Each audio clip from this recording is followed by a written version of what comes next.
Bonsoir à tous. Ce soir, l'équipe 1 d'Albi Rugby League a délocalisé sa séance d'entraînement au Paddle Tolosa d'Albi. Les invités sont Joris Canton et Fabien Denis, les coachs de l'équipe première, pour faire un petit peu le bilan de cette première phase. Alors, bonsoir messieurs. Bonsoir. Bonsoir. Avec une seule défaite au compteur, j'imagine que j'ai à côté de moi des entraîneurs satisfaits. Satisfait, oui. Voilà, pas comblé, hein, pas encore comblé, puisqu'on n'est que sur la première partie du championnat. Il y a le grain de sable, c'est le premier match à Saint-Gaudens avec une défaite, mais bon, voilà, c'est le temps de se mettre en route. Derrière, je pense que les garçons ont fait le job, ont taffé, se sont remis en question, et voilà, ça a porté ses fruits. Donc à mi-championnat, on est quand même satisfait du parcours, mais on sait qu'on a encore du boulot. Fabien? Oui, rien de plus par rapport à Joris que par ajouter. C'est vrai qu'on peut être satisfait.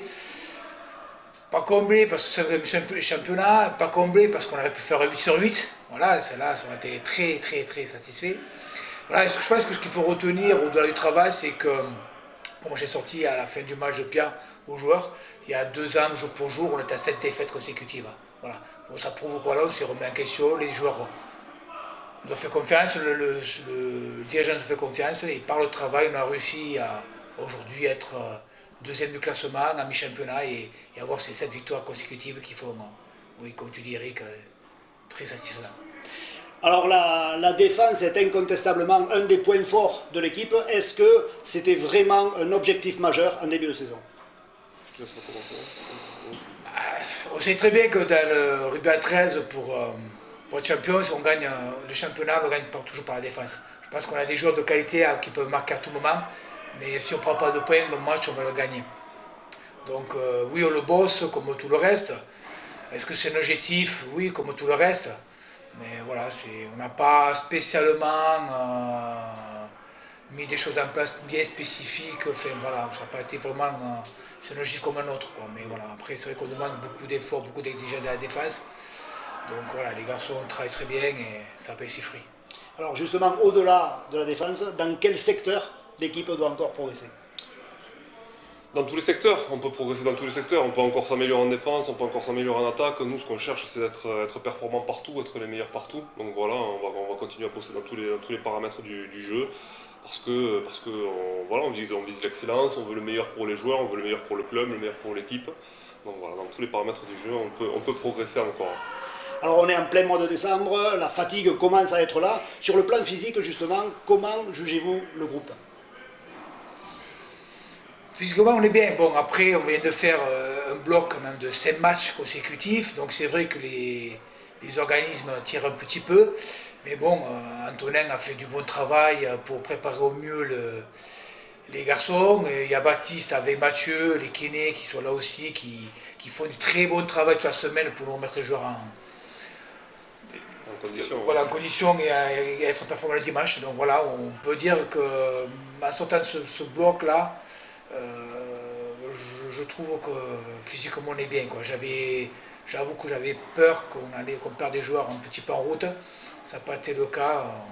Donc voilà, je pense que tout le staff médical, Antonin, prêteur physique et nous, on a super bien bossé de manière que les joueurs restent en forme physiquement.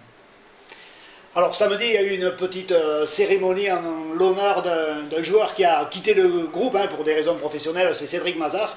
Est-ce que vous avez l'intention de le remplacer numériquement?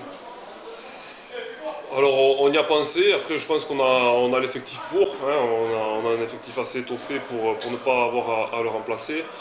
Par contre, voilà, si une opportunité se présente, on l'étudiera tous ensemble et on verra ce qu'on peut faire. Mais pour l'instant, c'est pas au goût du jour. Donc pour l'instant, on attaque une longue trêve de 4 semaines au niveau du championnat. Comment justement vous allez gérer ces 4 semaines d'interruption? On a effectué un planning avec Antonin, Joris et moi, là, on s'est réunis, on a fait un planning, voilà. Donc le planning est établi et on sera prêt pour le 7 janvier pour la Coupe de France. Il y a un peu de ludique, un peu de récup? Voilà, l'idée c'était de couper quand même un peu du rugby, vraiment, voilà, c'est pour ça qu'on est ici aujourd'hui. Il faut aussi savoir un peu lâcher du lest, mais toujours rester connecté à notre sport, à nos objectifs. Donc voilà, on se lâche pas mal là pendant 3-4 semaines, on va essayer de recharger les accus, mais très vite on se remettra au travail pour être performant le 7. les fêtes de fin d'année approchent, le Père Noël va bientôt laisser des cadeaux dans la cheminée. Allez, si vous aviez un joueur estampillé Super League ou NRL à recruter, ce serait lequel?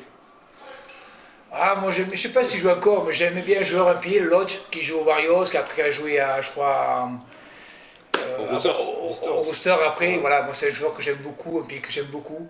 Après, je t'avoue que j'ai pas trop suivi la NRL cette année, je ne sais pas s'il joue encore, mais quand il joue aux Warriors, là, c'est un pied que j'aimais beaucoup, j'appelais beaucoup à Joris. J'ai franchement, si vous pouvez le faire revenir chez nous, ça serait vraiment super. Joris? Moi, il y en a plusieurs. Moi, j'aime bien Stephen Crichton, le centre. J'aime bien Joseph Manou, des Roosters, le centre aussi. Et après, s'il y a des Français comme Benji Garcia ou Paul Séguier qui viennent, c'est intéressant aussi. Bon, on va en parler à Pierre Ménadier. Ouais, voilà. Allez, il semblerait donc que là, on va élargir un petit peu le débat. Il semblerait que la fédération ait un vague projet de championnat pro. D'après vous, quelles sont les pistes à explorer pour éventuellement arriver à ce but? Moi, je pense que si un championnat pro se fait, il va falloir niveler par le bas. Voilà, je pense que là, les jeunes, c'est important. Il y a des catégories juniors, il y a des clubs dans lesquels il n'y a pas de catégorie junior. Ça, pour moi, c'est un problème. On ne peut pas alimenter un championnat pro sans jeunes qui montent. Il va falloir toujours aller chercher à droite, à gauche, à l'extérieur, des étrangers. C'est pas dans l'intérêt du championnat. Donc vraiment, travailler sur la formation, je pense, dans un premier temps, est très fort dans la formation, structurer les clubs avec peut-être professionnaliser certains postes comme entraîneur ou dans l'administratif. Mais voilà, je pense que les jeunes, structurer la formation, c'est très très important pour arriver très vite à sortir des jeunes qui peuvent intégrer des équipes pro. Alors, puisque tu parlais des jeunes, tu me tends la perche pour une dernière question pour Fabien Denis, toi qui es dans le staff de l'équipe de France U17. Quel est le programme pour 2024? Mais là, mercredi prochain, on fait autos d'envoyer message, on va faire une réunion en vidéo pour mettre en place le planning des stages qu'on va effectuer tout au long de l'année 2024. On va commencer, je pense, à partir après les fêtes, à mettre en place des stages et pour préparer la venue des Anglais au mois de juillet. Alors une dernière question à tous les deux. Vous êtes maintenant dans le club depuis quelques saisons. Comment jugez-vous l'évolution de ce club depuis que vous y êtes? Moi, j'ai connu, comme l'an passé, comme je disais Eric, l'an passé, on a fait quand même une finale de coupe, qui est quand même intéressant et historique pour le club. Et il y a 11 ans, si le Albi 13 perdait contre Franche-Jourdain, le club descendait en 1. Et aujourd'hui, nous sommes en décembre 2023, 12 ans sont passés, et on est à la seconde place du championnat de France, avec 7 victoires consécutives.